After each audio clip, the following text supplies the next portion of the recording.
Bonjour à toutes et à tous et bienvenue dans ce nouvel épisode dédié au rein, un organe au même niveau que d'autres en médecine occidentale, mais fondamental en médecine traditionnelle chinoise.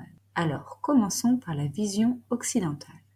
Imaginez de petits haricots. D'ailleurs, c'est pas un hasard si en diététique chinoise, on adore les haricots noirs ou azuki pour soutenir l'énergie du rein. Ils font environ 11 cm de long, à peu près la taille de votre poing fermé, et ils sont posés de chaque côté de la colonne vertébrale, entre la 12e vertèbre thoracique et la 3e lombaire. Petite précision anatomique, le rein droit est un tout petit peu plus bas que le gauche, parce que le foie, ce gros voisin, prend toute la place. Voyons les grandes missions selon la science occidentale.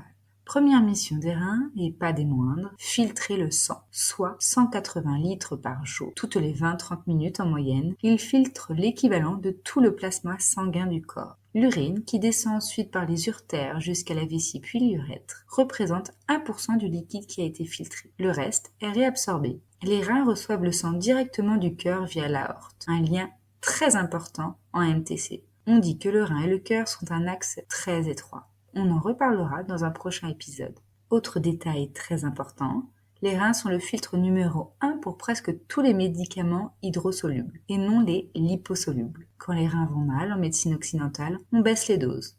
En médecine chinoise, on dit que la très grande majorité des médicaments chimiques, comme les antibiotiques, corticoïdes, chimiothérapie, anti-inflammatoires, affaiblissent très fortement le rein.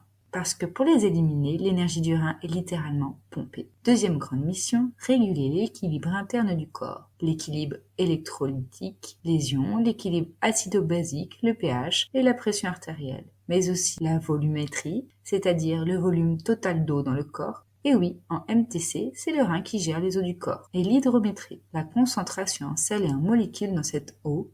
Et le sel, vous le savez, c'est la saveur du rein en médecine chinoise.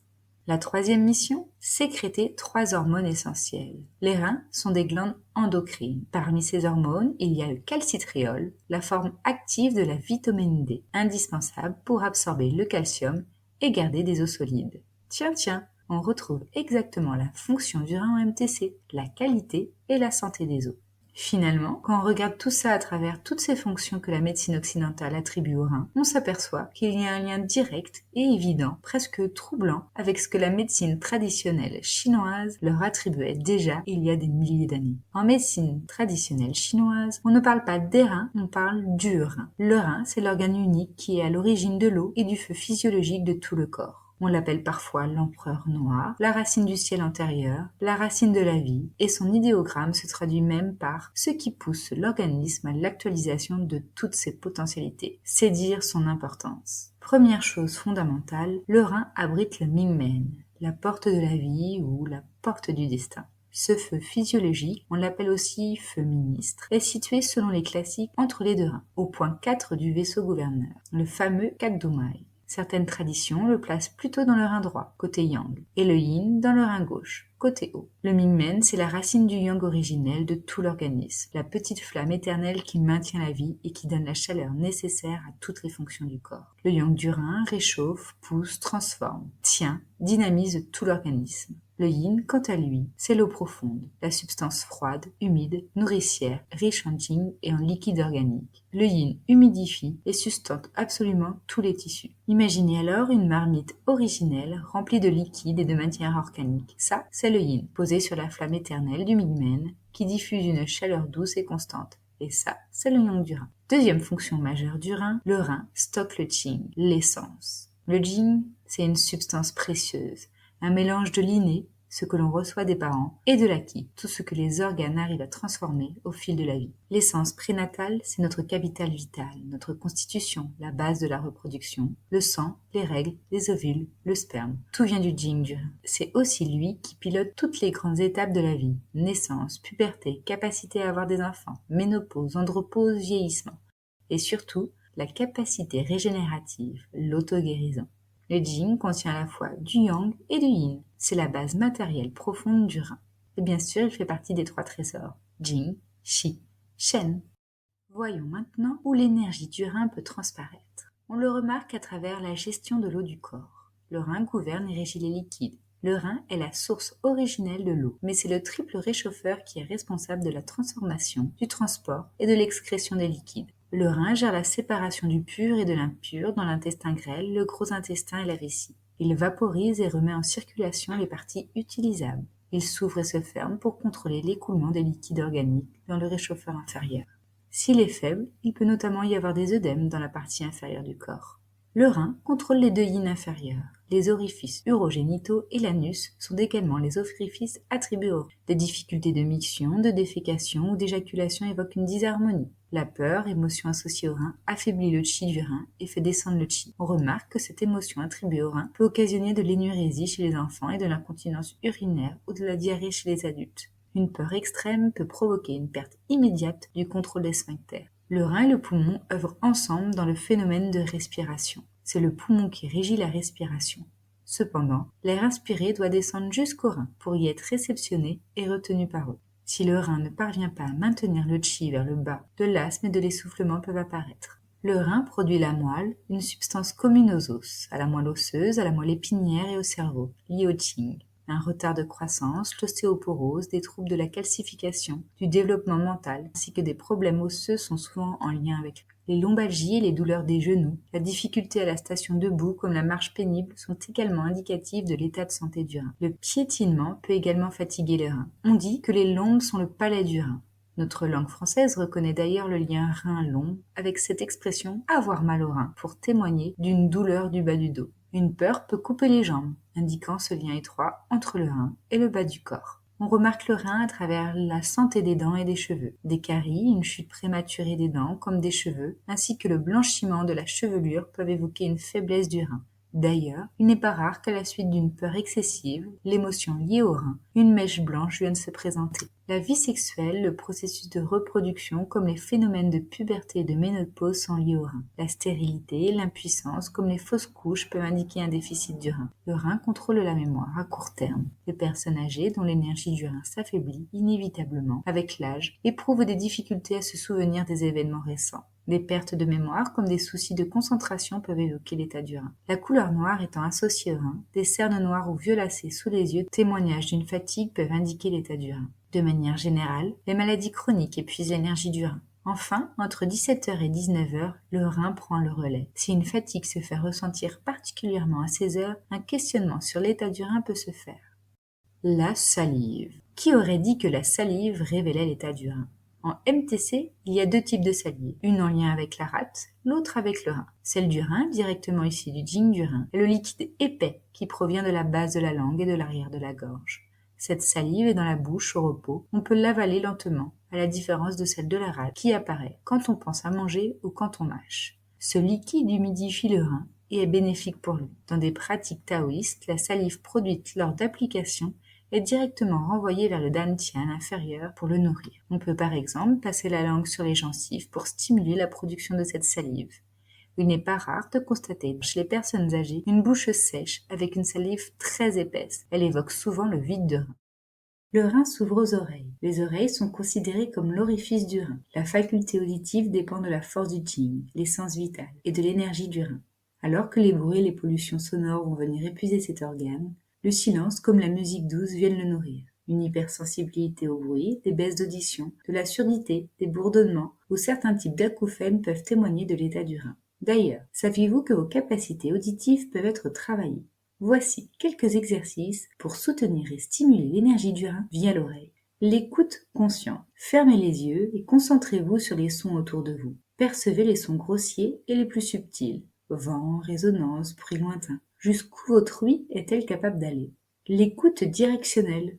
Tournez la tête à gauche, à droite, lentement et remarquez comment le son change d'une oreille à l'autre. Entraînez votre oreille à localiser la provenance d'un bruit. L'écoute yin-yang. Alternez les temps d'écoute et de silence. Cela entraîne le cerveau à affiner la perception. Écoutez des musiques riches en harmoniques, c'est-à-dire des multiples fréquences superposées. Écoutez des fréquences différentes, car certains sons graves comme celui de la mer ou du tambour vibrent avec le rein.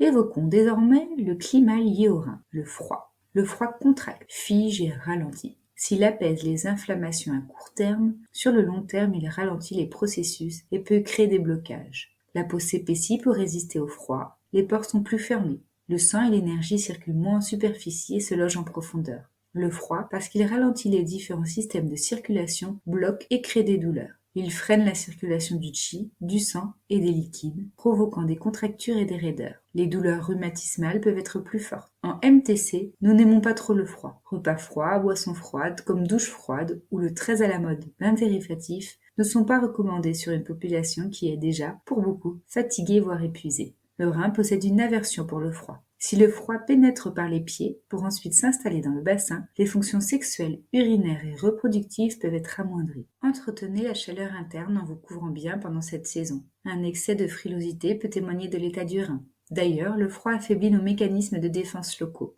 L'air froid et sec assèche les mucoses nasales, qui filtrent et bloquent normalement les virus. Même si nous ne parlons pas directement de virus en MTC, mais plutôt de vos capacités à vous défendre. En cas de froid, les petits cils de la muqueuse nasale bougent moins vite. Les poussières et autres résidus sont donc évacués plus lentement.